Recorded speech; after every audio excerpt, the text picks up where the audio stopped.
Pues buenos días a todos.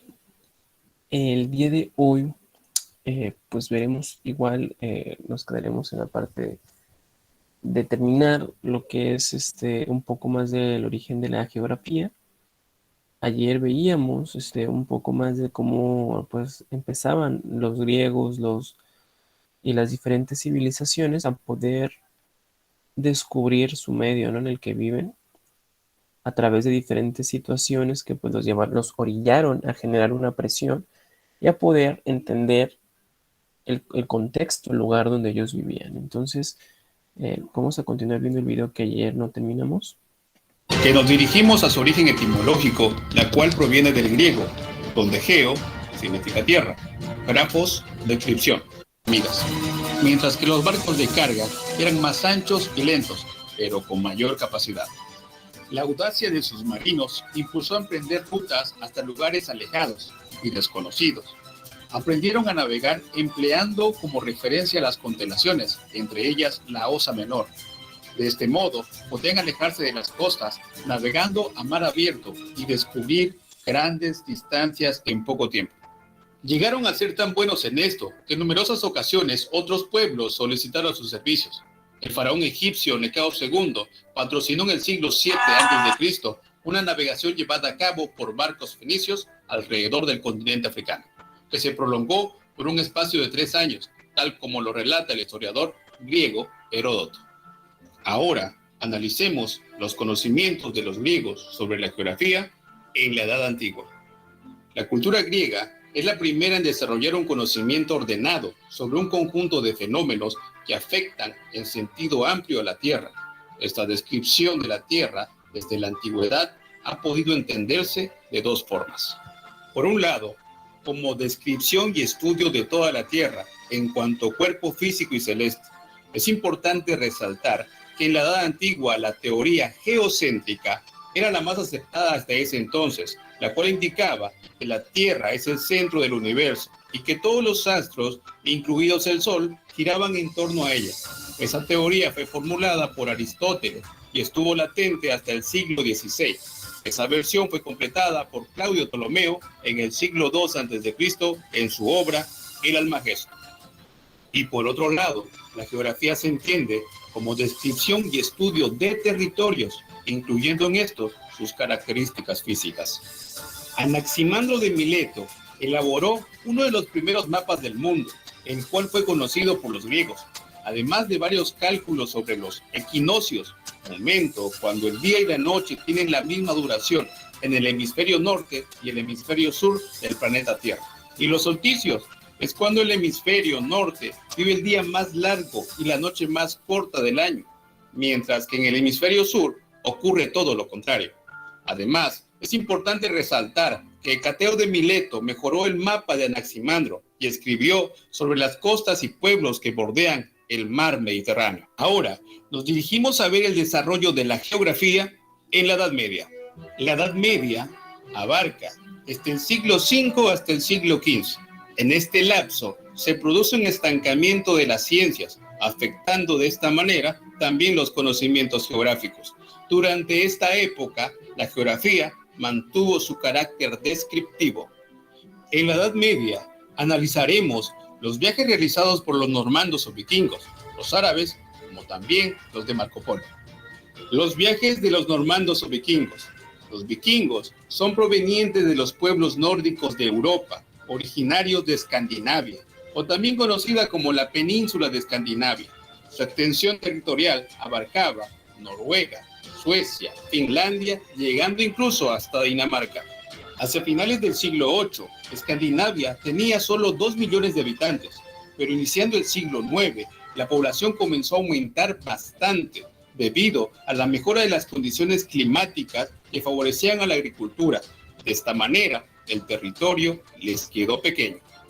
Este hecho, junto con las tradiciones escandinavas de obligar a la juventud a buscarse la vida y la de condenar a los criminales al exilio, dio lugar a que muchos de ellos salieran al mar en busca de nuevos territorios.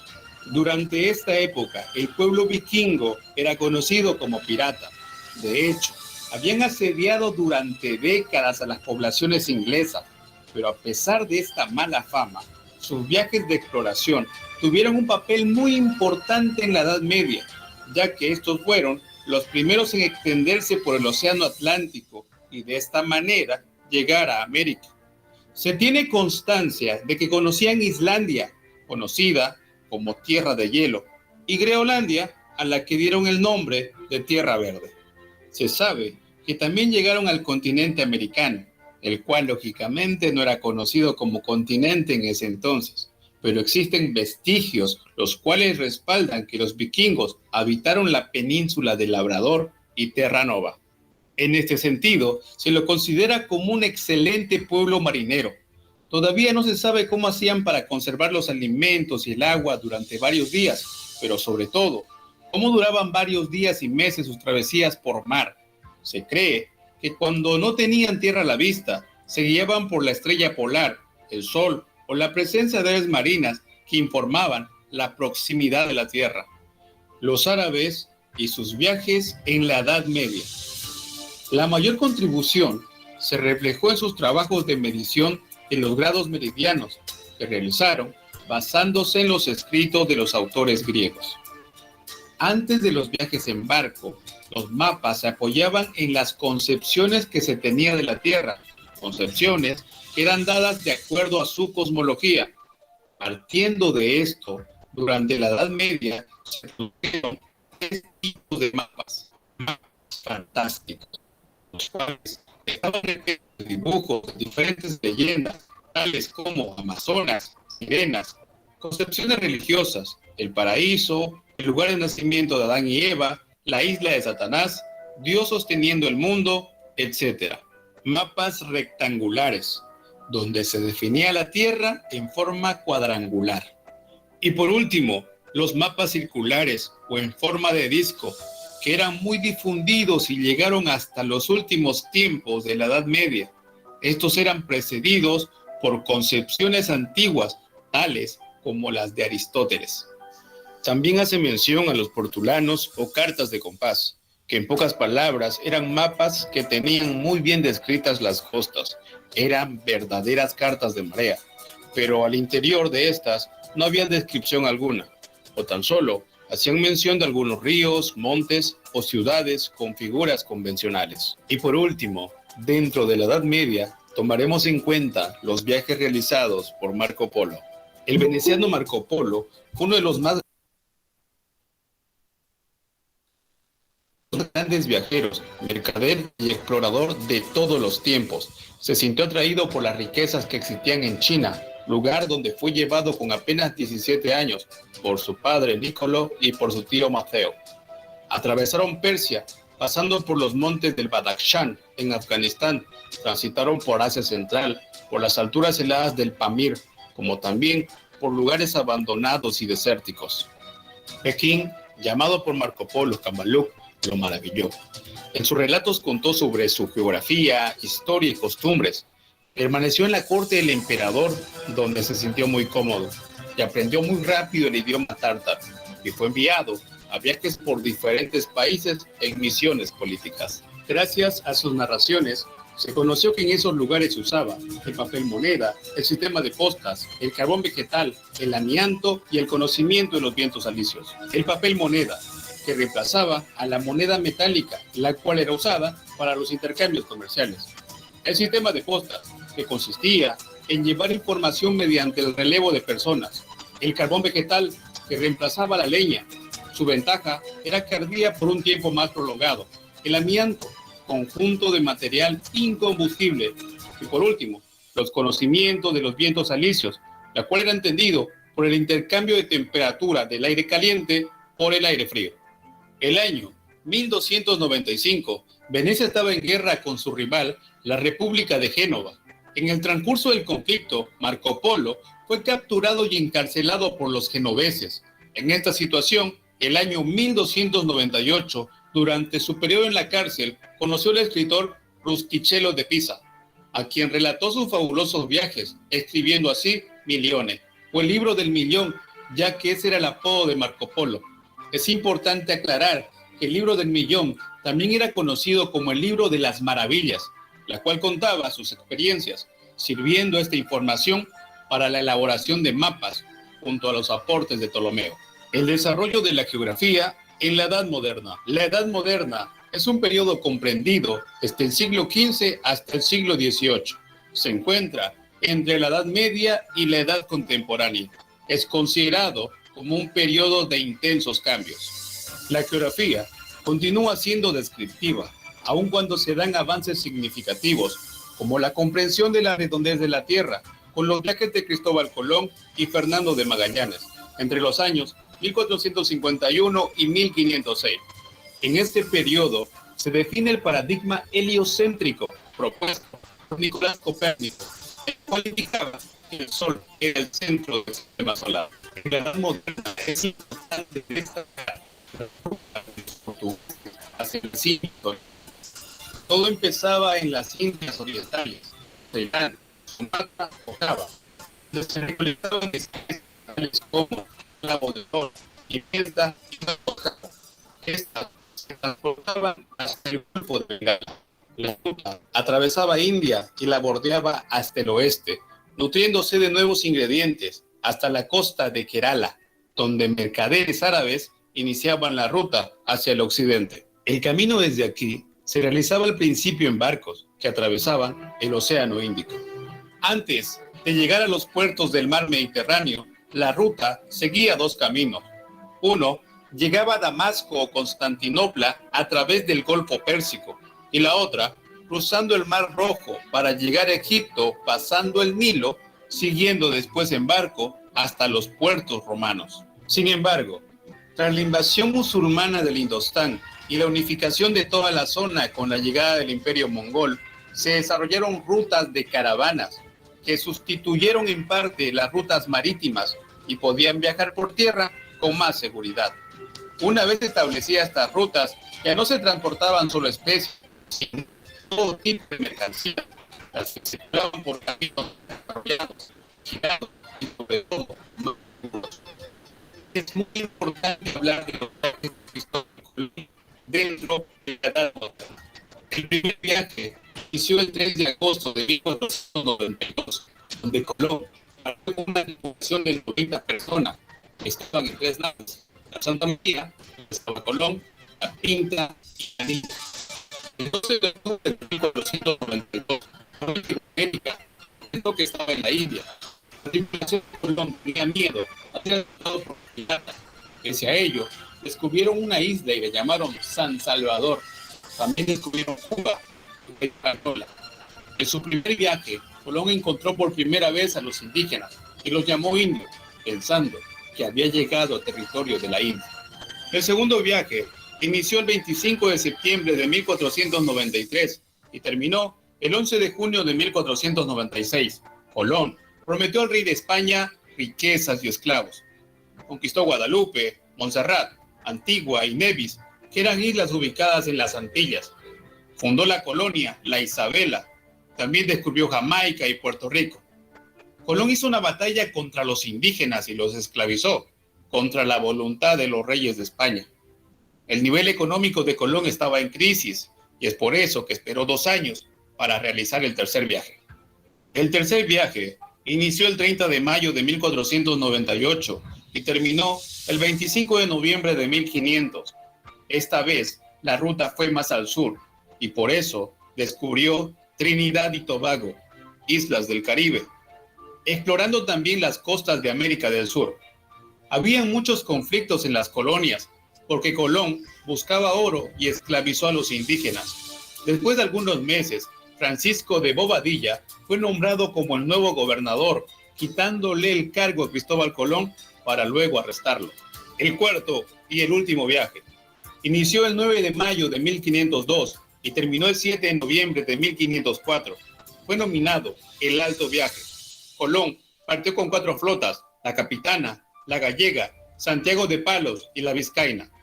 Colón exploró las costas de América Central, entre Honduras y Panamá, porque quería demostrar que allí existía una ruta que lo llevaría a China.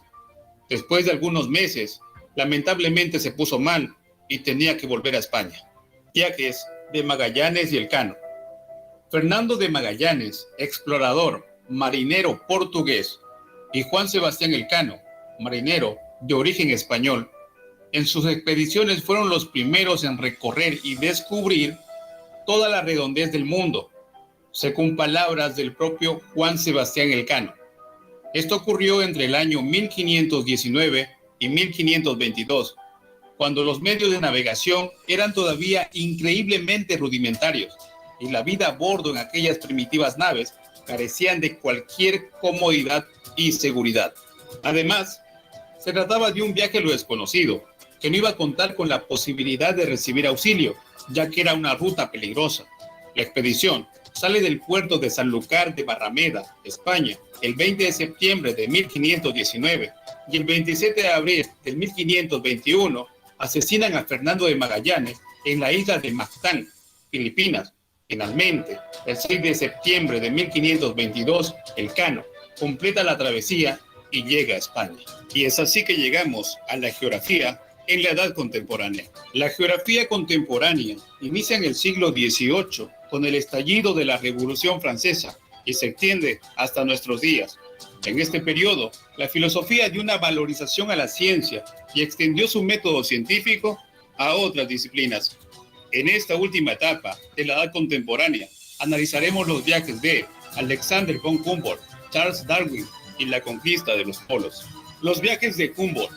El naturalista y explorador alemán Alexander von Humboldt inició su viaje el año 1800, donde recorrió el río Orinoco. Continúa el año 1801 en Cuba y Colombia. Posteriormente, el año 1802 en Ecuador, donde asciende y describe las zonas biogeográficas de los volcanes Chimborazo y Pichincha. Continúa luego en Perú, donde estudia las corrientes marinas frías de sus costas, que hoy en día llevan su nombre.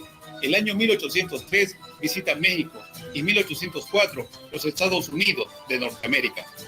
Los viajes de Charles Darwin. Fue un naturalista británico que llegó a Brasil en el año 1832, donde recorre parte de la selva amazónica. Continúa luego en Argentina, donde realiza estudios paleontológicos en La Pampa, Argentina, y en base a sus investigaciones descubre la cruel matanza de los indígenas.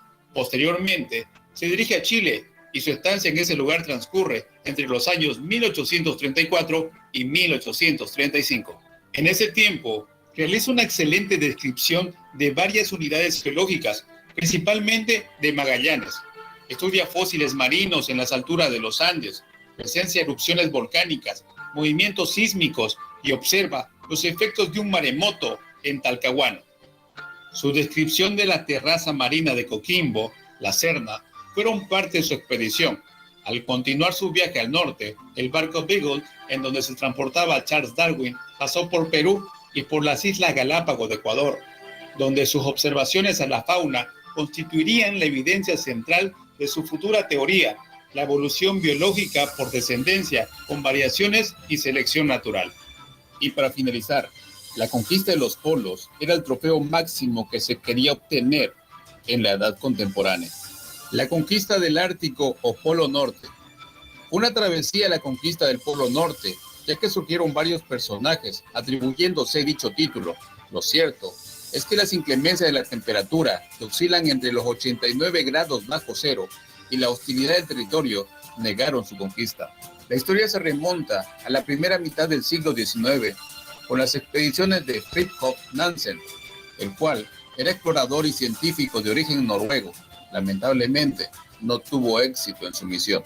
Pero a principios del siglo XX, se desató una competencia entre Frederick Cook y Robert Peary, ambos de origen estadounidense, juntos en la expedición del año 1898. Aunque fracasaron en su intento de llegar al Polo Norte, lograron hallar el Cabo Jesup, el punto ubicado más al norte de Groenlandia.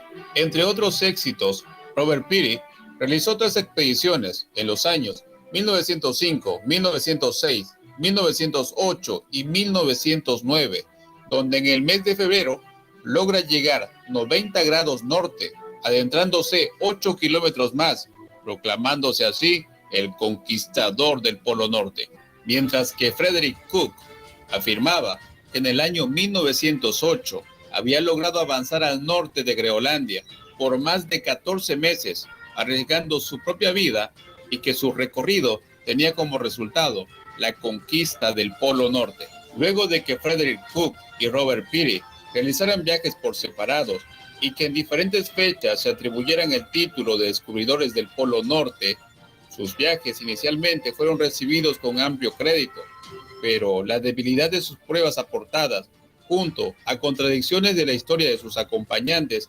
acabaron destruyendo la reputación de Cook y de Peary, haciendo que se descartara por completo su pretendida conquista del Polo Norte. Lo cierto es que después de la Primera Guerra Mundial, el noruego Roald Amundsen aprendió a pilotear e intervino en diversas expediciones aéreas. Es así que el 12 de mayo de 1926 participó en el primer sobrevuelo del Polo Norte al mando de Humberto Nobile. Ahora veamos la conquista de la Antártida, o más conocido como el Polo Sur. La conquista del Polo Sur, una de las más dramáticas competencias que había emprendido el ser humano. La historia comenzó después de la llegada de Frederick Cook al Polo Norte. Roald Amundsen, de origen noruego, había estado en varias expediciones en el Polo Norte y al observar la repercusión mediática de la hazaña de Cook, quiso convertirse así en el primer hombre en conquistar el Polo Sur. En octubre del año 1911, los dos exploradores, Robert Scott, de origen británico, y Roald Amundsen, de origen noruego, partieron con sus respectivos grupos rumbo al Polo Sur. Por un lado, Amundsen hizo varios viajes previos con el fin de almacenar alimento a lo largo de la ruta para después dirigirse con sus trineos empujados por perros. Por otro lado, Scott preparaba sus trineos a motor, caballos siberianos y perros.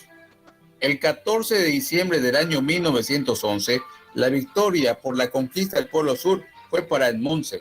Llegó 34 días antes de la llegada de Scott, el 17 de enero del año 1912. La diferencia entre los dos exploradores fue que Amundsen volvió sano y salvo, mientras que Scott no tuvo la misma suerte. Se rompieron los trineos a motor, los caballos tuvieron que ser fusilados, los perros fueron de gran apoyo para Scott y el resto del equipo tuvo que movilizarse a pie. Cuando llegaron al centro del Polo Sur, se enteraron que Amundsen ya había llegado antes. Y a su retorno, las características climatológicas eran realmente malas. Los miembros de su equipo iban muriendo en el trayecto y más tarde, una tormenta atrapó y cegó la vida de Scott. Solo sobrevivieron 2 miembros del equipo, los cuales llegaron al campamento base. Un año después se encontró el cuerpo congelado de Scott. Mientras tanto, Amundsen estableció un exitoso negocio y en el año 1926 se convirtió nuevamente en el primer explorador en sobrevolar el Polo Norte. Y es así que de esta manera se logró comprender el estudio de la geografía que nos dirige. Bien, pues podemos analizar que durante todos estos fenómenos históricos existía una presión social. Sí, podemos analizar como, por ejemplo, y factores sociales como el comercio, el intercambio de productos también favorecieron a poder generar un intercambio tanto cultural como de especies, como de todo, ¿no? Incluso hasta de enfermedades. La conquista de América, los primeros viajes en barco, pues hicieron pues que conociera el hombre un poco más la parte de la guía, ¿no? A través de la brújula y la ubicación con las constelaciones. Entonces sí, el origen de la geografía es en lo desconocido, por una parte, en el qué pasará o en el qué hacia dónde vamos, ¿no? Prácticamente fue una ciencia que se forjó totalmente en la inquietud y la duda. Bueno, los principios metodológicos que utiliza la geografía pues fueron propuestos por el geógrafo francés Emmanuel Di Martone y son 4 puntos que establece y son la casualidad, la localización o la extensión, la relación y la evolución. Es la casualidad. Vamos a ver cada uno de ellos para ir entendiendo pues uno por uno. En el caso de la casualidad, pues la geografía no se limita a describir hechos y fenómenos geográficos, sino que también busca las causas que lo originan. Por ejemplo, no basta con saber de la existencia del fenómeno del calentamiento atmosférico o del calentamiento global, sino que también hay que conocer pues factores artificiales y naturales que lo están produciendo. Tenemos a la localización y a la extensión. Localización o extensión, y bueno, y es que la geografía investiga y representa el área donde se desarrollan los hechos y fenómenos geográficos, pero además va a investigar la duración y el alcance de los mismos. Así pues sabemos que el sismo que ocurrió en México el 19 de septiembre del 85 pues tuvo una magnitud de 8.1 grados en la escala de Richter y a una duración aproximada de 2 minutos. Tenemos que también genera una relación, ya que los hechos y fenómenos geográficos no son aislados, se relacionan y tienen una naturaleza similar, ¿sí? Partiendo del mismo estudio de la Tierra. Entonces, por ejemplo, el sismo al que se hace referencia en el punto anterior, pues se debió a un acomodamiento pues, de la placa tectónica de Cocos, que pasa por debajo de Norteamérica, que pues causó ese sismo. Aplicando pues ese principio de relación, podemos decir que los sismos pueden presentarse en cualquier parte del planeta donde se presente pues un límite o converjan las placas tectónicas. Y bueno, por otro lado tenemos la evolución, que va a tratar sobre los cambios que van a experimentar los acontecimientos geográficos durante su desarrollo a través del tiempo. Entonces aquí pues nos ponen de ejemplo un centro de baja presión en el Océano Pacífico puede desaparecer al cabo de unas horas o evolucionar hasta convertirse en un huracán y terminar en las costas de Baja California, para después tocar tierra sonorense en forma de tormenta tropical. Entonces, existe un proceso para la formación de los fenómenos naturales. Bien, pues algo pues muy común que pues nos tenemos que verlo y que pues siempre los hemos visto, ¿no? Desde la primaria, es que pues nuestro globo terráqueo, nuestro planeta Tierra está, eh, bueno, está dividido con puntos, líneas y círculos imaginarios, que es todo lo que analizamos hace un momento, el contexto histórico de la geografía, pues todos esos hombres que fueron haciendo estas expediciones, pues fueron descubriendo y fueron dándole un nombre, ¿no? A estas líneas para podernos ubicar en el mapa, ¿sí? Para fijar un punto en el mapa y saber en dónde estamos y que en cualquier parte del mundo, si ustedes brindaban esa coordenada, si ustedes brindaban ese punto, sabían en dónde se encontraban y iban a coincidir en algún momento. Claro, pues cabe mencionar que pues en aquella entonces pues obviamente eran mapas.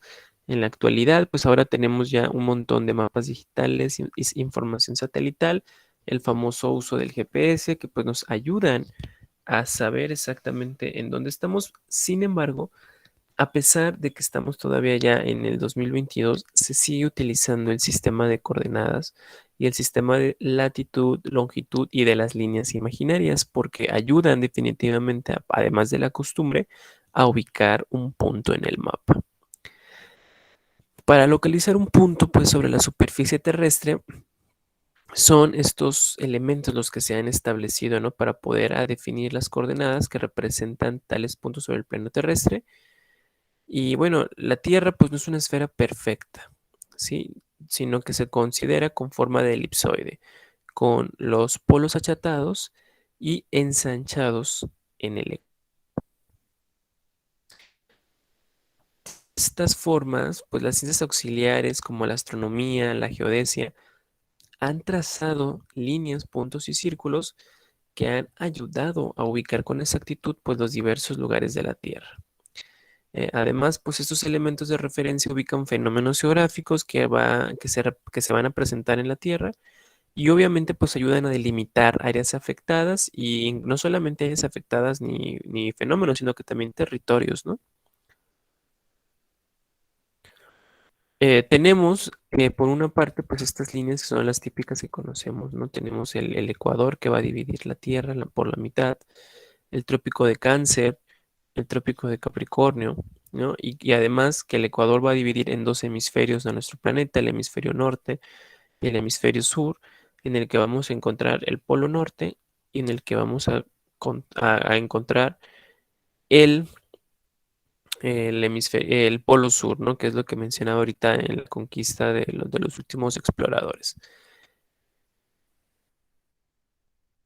Existen elementos de referencia. Tenemos el eje terrestre, que va a ser la línea imaginaria sobre la cual la Tierra va a girar de oeste a este. Para esto hay que partir también de la premisa de que pues, nuestro planeta Tierra se encuentra persiguiendo una órbita a lo largo de nuestra Vía Láctea. Y se encuentra pues generando, ¿no? A través de un proceso de gravedad en el que pues efectivamente provoca que se generen los famosos movimientos de rotación y traslación que pues van a dar origen al día y la noche y a las estaciones del año. Pero bueno, es el eje terrestre, tiene una inclinación de 23 grados 27 minutos. Los extremos de esta línea imaginaria tocan dos puntos opuestos del planeta que se llaman polos, uno en la base boreal o septentrional llamado Polo Norte y el otro en la parte austral o meridional que se le denomina como Polo Sur. Tenemos el radio, que es la línea que une el centro de la Tierra con cualquier punto de la superficie terrestre. Entonces es importante mencionar que debido al achatamiento que la Tierra presenta en sus polos, pues el radio polar es ligeramente más pequeño, es decir, 6.359 kilómetros que el ecuatorial. Tenemos la vertical, que es la línea imaginaria que va a generar un cuerpo al caer, el cual es atraído por el centro de gravedad de la Tierra. Y bueno, la línea imaginaria divide en dos partes la esfera, que son llamados cenit y nadir. Tenemos pues ya el famoso ecuador o línea ecuatorial que va a dividir pues a la Tierra en dos hemisferios, ¿no? Norte y sur. Y bueno, como dato curioso, pues la longitud total de la línea ecuatorial es de 12.713 kilómetros. Cuando uno va de visita a estos países, pues uno puede percatarse de, hay monumentos, ¿no? Que hacen alusión de que por aquí pasa el Ecuador, por ejemplo, en el norte, en La Paz, cuando uno va viajando, pues ahí podemos ver también cómo pasa el trópico por ahí, y ahí hay un mensaje, ¿no? Que dice por aquí pasa el trópico. Tenemos pues a los paralelos que van a ser círculos menores que el ecuador, también trazados perpendicularmente al eje de rotación y paralelos al ecuador, y pues de ahí es donde viene el nombre, ¿no? De por qué les pusieron paralelos. Sus dimensiones disminuyen a medida que van acercando.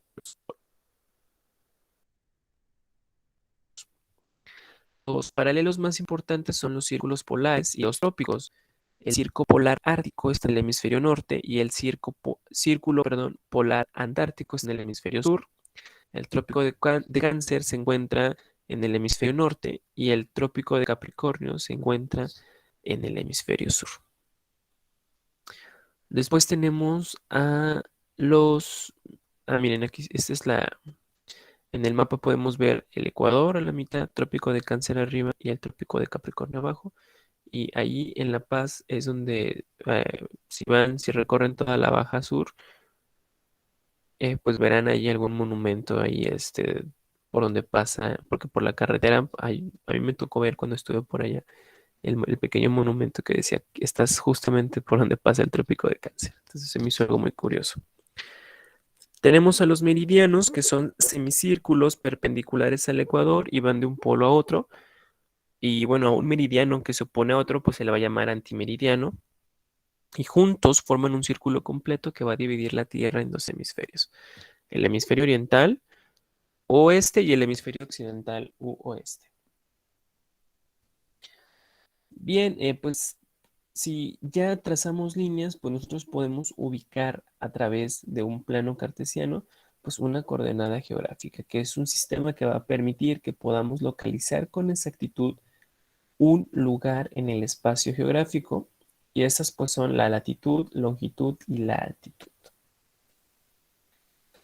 La latitud es la distancia de cualquier punto de la superficie terrestre respecto al ecuador, que va a corresponder al paralelo de referencia con una latitud 0 grados.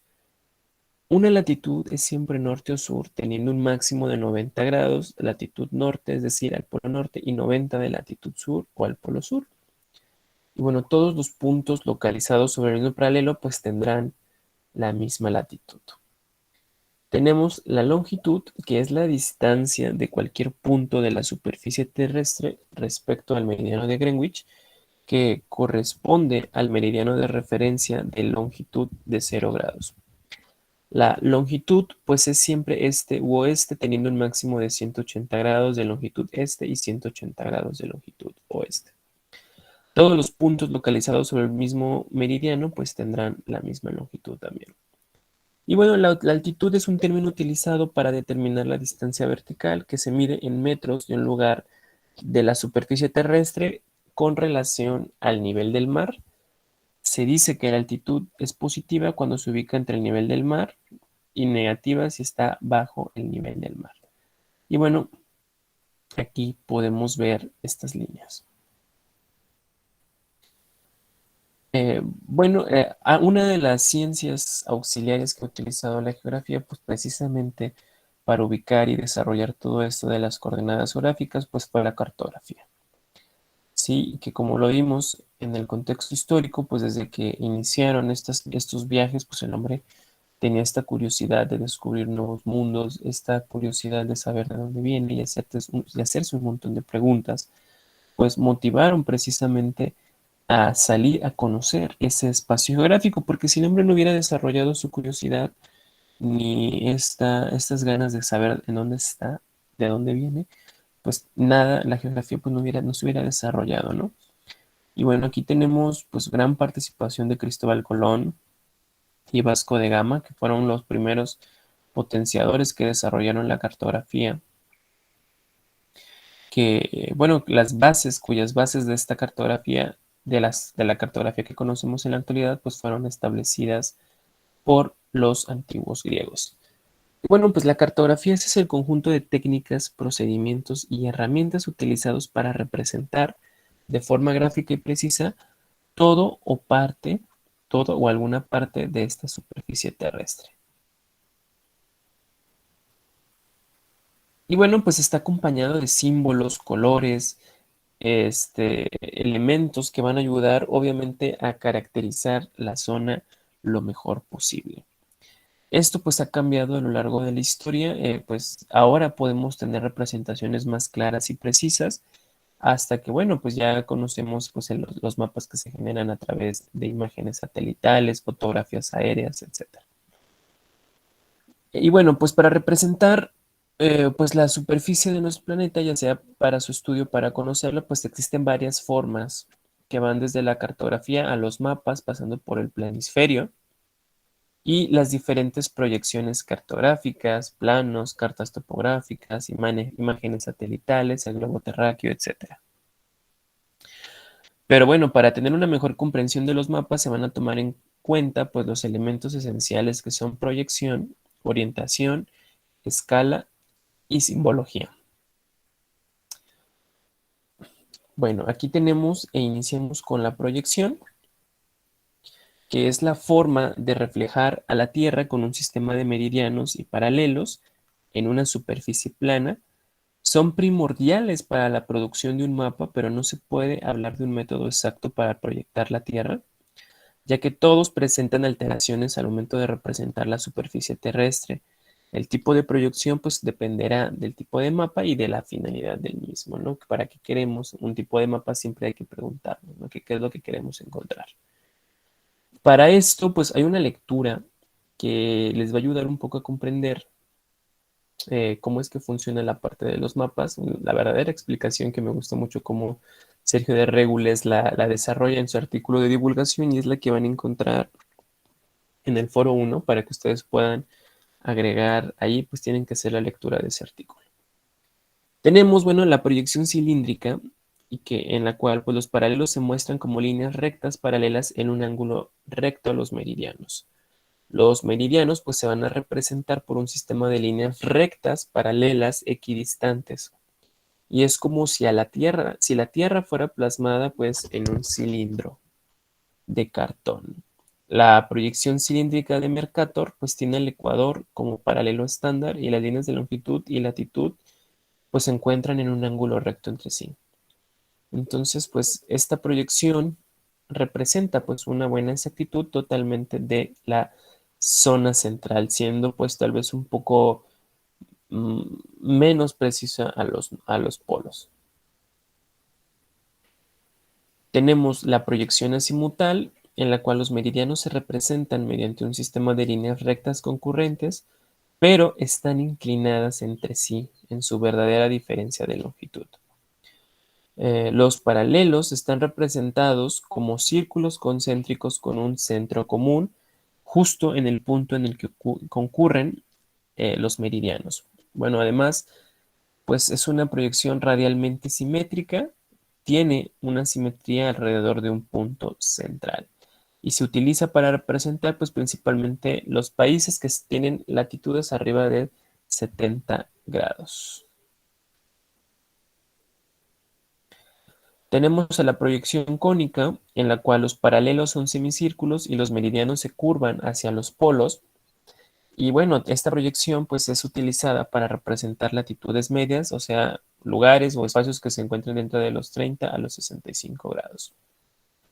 Y bueno, las proyecciones elípticas, en la cual los paralelos son representados por líneas horizontales y los meridianos por líneas curvas. Y bueno, pues para orientarnos a lo largo de todo el espacio geográfico, pues normalmente, como la tradición lo marca, pues hay que buscar el norte. ¿Sí? Y a partir de ahí podemos ubicar los otros puntos cardinales. Bueno, antes las antiguas civilizaciones se ubicaban a través de de las grandes constelaciones y sobre todo, número uno, a través del Sol y la Luna. ¿Sí? Y se percataban pues que el Sol siempre es, pues, la salida del Sol siempre es por el este y se ocultaba por el oeste, o incluso pues a través de la estrella polar que pues observaban los marinos en las madrugadas. En los mapas pues utilizaremos la famosa rosa de los vientos que se va a utilizar para marcar la orientación y es una estrella donde podemos encontrar pues los puntos cardinales básicos, ¿no? El famoso norte, sur, este y oeste. Y bueno, ya en otras, esta es la brújula clásica, ¿no? Pero la rosa de los vientos clásica, pero bueno, podemos encontrar hasta 32 rumbos. Aquí está la escala, otro elemento del mapa que es muy importante, que pues bueno, recuerden que pues como en las representaciones que estamos observando en los mapas, pues no los podemos ver con exactitud, ¿no? Imagínense, no, o sea, no se podría. Entonces manejamos escalas. ¿Sí? Siendo la escala cartográfica, pues la proporción que va a existir entre el tamaño real y el tamaño que va a aparecer en el mapa. Existen dos tipos de escalas, la escala numérica, en la que se anota en los mapas como una proporción y se representa como una fracción 1 a 100.000 o 1, bueno, es la representación, puede ser un guión o con dos puntos, y se lee 1 en 100.000 centímetros, en donde el numerador nos indica que un centímetro representa a 100.000 centímetros en la superficie real, ¿sí? Entonces hay concordancia, ¿sí? No nada más es un número, sino que existe concordancia con la representación. Y bueno, el valor de la escala pues dependerá del tamaño de la superficie que se esté representando. Y por otro lado tenemos a la escala gráfica que aparece como una recta dividida en segmentos y graduada en la cual se va a indicar su relación con las distancias representadas en el mapa y un número de unidades de acuerdo con la escala numérica. Entonces, para utilizar esto, pues se emplea una regla y ponemos el cero de en el punto de origen que queremos y medimos hasta el punto de destino. Entonces, la distancia en centímetros de la regla tendrá que coincidir y que convertirse en la distancia que hay en realidad, ¿no? Entonces, precisamente para esto sirven estas pequeñas estructuras. Normalmente todas se encuentran en los mapas, en la orilla, ¿no? En los límites, así en los extremos. Ahí es donde vamos a poder encontrar este elemento de la escala junto con la orientación. Y bueno, pues la simbología es muy importante, ¿no? Que tiene dibujos, líneas, puntos, colores que van a ayudar a saber qué es lo que ¿De qué trata ese mapa? ¿No? Pueden ser ríos, montañas, lagos, ciudades, panteones, aeropuertos. Entonces hay mapas específicos para cada uno. Entonces, pues estos son, la imagen aquí ahí aparece uno de los signos cartográficos pues más frecuentes. Bien, hasta aquí le vamos a dejar, chicos.